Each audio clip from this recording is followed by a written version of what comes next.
Fitri, selamat malam abang-abang. Selamat malam, langsung aja aku menanyakan perihal putusan hari ini nih Kak Fit, terdakwa. Gimana sih melihat hukuman yang dijatuhkan 4 tahun 1 M? Gimana nih? 4 tahun putusan dengan denda. Rafi gimana? Ya kalau misalkan ditanya kepada kita semua atau mungkin terhadap Dr. Reza sendiri, ya kita tetap menghargai dan menghormati putusan dari pengadilan dulu, prinsipnya itu dulu. Nah terkait masalah vonis 4 tahun, memang itu merupakan kebijakan penilaian dari majelis. Nah kalau misalkan dari hasil putusan pengadilan negeri Jakarta Selatan, sebenarnya poin dari kita adalah bahwa satu, selama ini apa yang dituduhkan kepada Dr. Reza, bahwa Dr. Reza ini melakukan penyuapan, menutup mulut untuk atas kejahatannya, berarti dari putusan pengadilan negeri ini telah terbukti bahwa Dr. Reza ini tidak melakukan apa yang dituduhkan oleh masyarakat selama ini, melainkan yang ada suatu dugaan tindak pidana pemerasan sebagaimana diatur di pasal 27B ayat 2, yang dimana itu menjadikan suatu keputusan tadi ya di pengadilan negeri. Jadi buat masyarakat yang selama ini menuduh kepada Dr. Reza, pada hari ini akhirnya kita mengetahui bersama bahwa atas putusan itu, yang tuduhan mereka yang katanya Dr. Reza ini melakukan suap itu tidak benar. Mungkin kalau dari Kak Fitri pribadi gimana Kak? Ya sama dengan apa yang diucapkan Bang Raffi. Ini teman-teman diskusi aku dalam menemani Dr. Reza khususnya, aku melihat apa yang terjadi hari ini menurut aku pribadi cukup fair. Karena poinnya adalah bukan berapa lama terdakwa ini divonis tapi dinyatakan bersalah. Ya, Mr. Z, Bang Leon. Dari tuntutan sendiri kan 11 ya Kak Fit? Ya, dan karena jatuhkan 4 tahun. Ya, yang dilaporkan sama Dr. Reza itu kan pengancaman dengan pemerasan ya. Itu yang terbukti kan. Kalau perihal yang lain-lain saya takut salah ya, karena ini mengenai hukum. Mungkin ini Mr. Z sama Bang Leon bisa menjelaskan di sisi hukumnya itu bagaimana. Mungkin Mr. Z, Bang Leon nih, tuntutan 11 tahun, vonis 4 tahun 1 miliar, itu melihatnya seperti apa Bang? Ya, tadi sudah disampaikan sama rekan Raffi, juga Bu Fitri. Kalau saya menyorotinya, ini menunjukkan bahwa dakwaan jaksa penuntut umum terkait dengan pemerasan terbukti secara sah dan meyakinkan.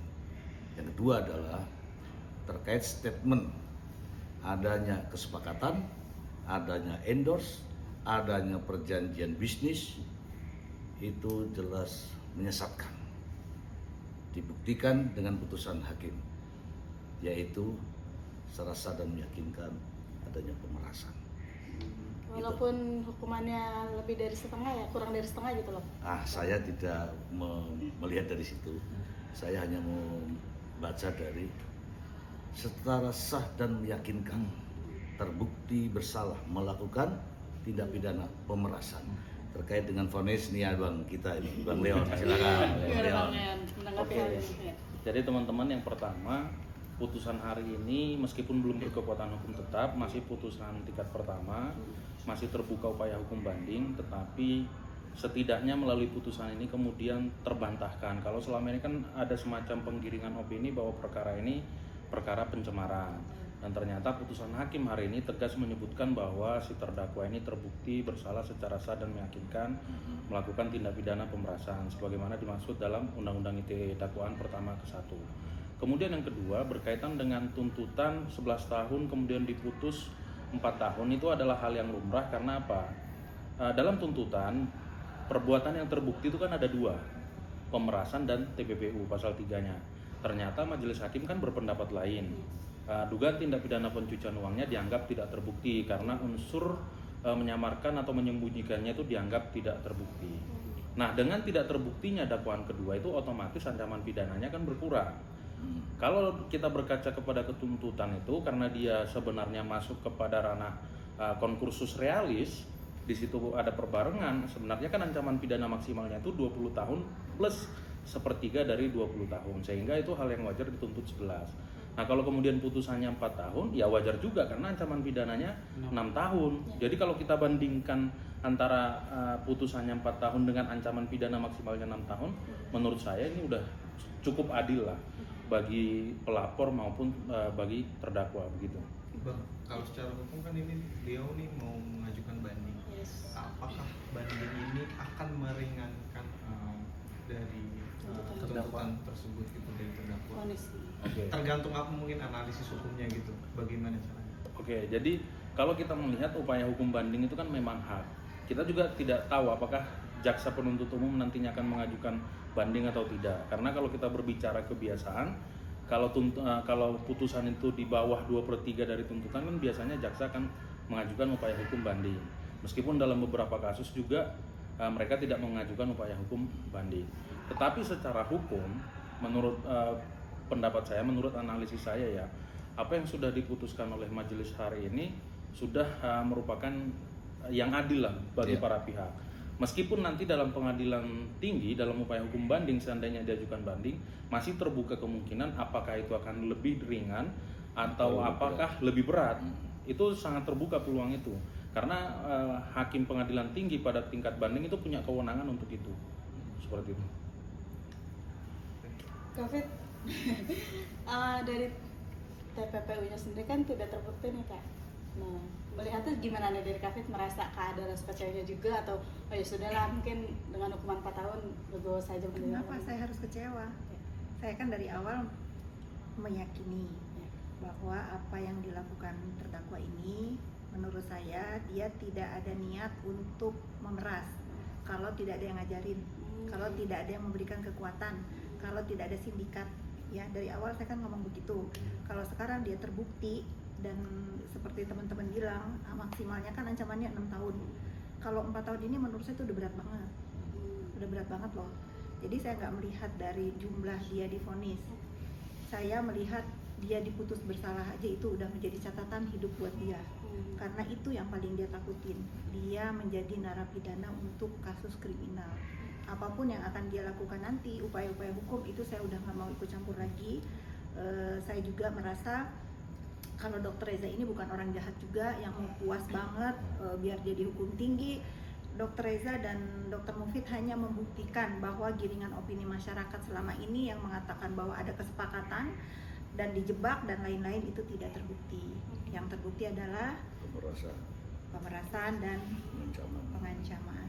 Berkat apa? Bullying di dunia maya awalnya itu kan meningkat jadi ada upaya dia untuk memeras. Tadinya dari Dr. Reza aja merembet ke yang di Palembang, merembet ke yang mana gitu. Nah ini kan sudah dinyatakan bersalah ya semoga tidak mengulangi lagi hal-hal seperti ini. Dan Ini tidak kan tadi diikuti lagi kata oleh Kafit yang kan lain. dengan putusan 4 tahun ini kan berat ya Kak. Mungkin prediksi Kakak sebenarnya berapa tahun sih Kak terkait putusan hari ini? 2 tahun kalau saya berpikir saya berpikir jauh sebelum vonis ini dibacakan, kalau kalian ngikutin sosmed saya kan bilang sekalipun dia divonis bebas kita harus menerima. Makanya begitu tadi dibacakan 4 tahun itu saya wah tinggi juga ya, tinggi juga dari 6 tahun. Karena ini teman-teman diskusi pakal-pakal ini saya sudah tahu kalau misalnya dia bisa saya mah berpegangan satu aja, pembuktian bahwa kenapa saya menemani Dr. Reza karena dia korban bullying. Dari bullying itu meningkat sehingga diancam dan diperas gitu kan. Kalau bukan saya yang menemani siapa? Jadi saya fokus kepada itu dan alhamdulillah apa yang dituduhkan selama ini tidak benar dan saya tidak salah membela orang. Kafit bicara soal sindikat. Tadi Kafit menyebut itu ya. Maksudnya kalau dari Kafit sendiri dugaannya ada. Bukan kata saya. Di dalam persidangan kan ada nama-nama tersebut kan, gitu kan? Dalam Ya, tuntutan. Dalam tuntutannya juga kan disebut ada nama-nama tuh. Berarti kan dari awal sebelum terjadi persidangan pun kan saya sudah bilang, saya meyakini bahwa terdakwa Nikita ini tidak sendiri. Sebelum saya nggak tahu apa-apa loh. Ya, karena saya bagaimanapun saya kan pernah berteman sama dia. Dia nggak punya otak kriminal untuk memeras. Kalau untuk onar, endorse, iya. Tapi saya jadi kaget kenapa dia melakukan kejahatan ini gitu loh. Saya nggak pernah berubah statement saya. Apa yang terjadi sekarang ya lebih hati-hati lagi, ya lebih hati-hati lagi dalam bertindak, bersikap. Kalau sudah begini catatan buat hidup dia. Kafit tadi juga dari kuasa hukum DRG menyebut bahwa beliau ini akan mengejar si pelaku-pelaku yang memang otaknya gitu katanya. Nah, itu Sindikat yang seperti Dan udah. sudah menyebutkan satu nama gitu. Nah itu biar aja mereka. penasehat hukumnya yang bicara. Kalau saya terima kasih juga sama Bang Leon, Mr. Jini, Bang Raffi yang saya waktu pertama kali menemani Reza tuh saya takut sendiri karena dunia maya ini kan seperti hutan rimba ya. Saya nggak tahu mau bawa ini kemana. Apakah saya juga bisa menemani Dr. Reza sampai akhir. Alhamdulillah di dalam perjalanan teman-teman ini menguatkan kita untuk ya memberikan pandangan-pandangan di masalah hukumnya. Dan kadang-kadang kita bercanda sampai malam juga mendukung Dr. Reza untuk menenangkan dia bahwa insya Allah keadilan akan dia dapatkan, dan terbukti hari ini keadilan ditegakkan buat Dr. Reza. Itu tadi pas putusan nonton siaran langsung? Iya, kita nonton tapi nggak terlalu fokus ya, karena saya nggak mau terlalu euforia apa yang terjadi hari ini. Kalau saya mengundang teman-teman ke rumah saya ingin bersilaturahmi. Takutnya setelah ini selesai pada ngilang nih, takutnya sibuk lagi ke urusan masing-masing. Tapi beliau-beliau ini sedikit memberikan, kalau mau diterima ya oleh pendukungnya Niki, walaupun sedikit ya, cobalah dipertimbangkan, jangan selalu menggiring opini yang tidak benar. Karena ini tanggung jawab kita semua, mengedukasi, tidak menormalisasi bullying di dunia maya. Mungkin sebagai teman melihat wajah Niki tadi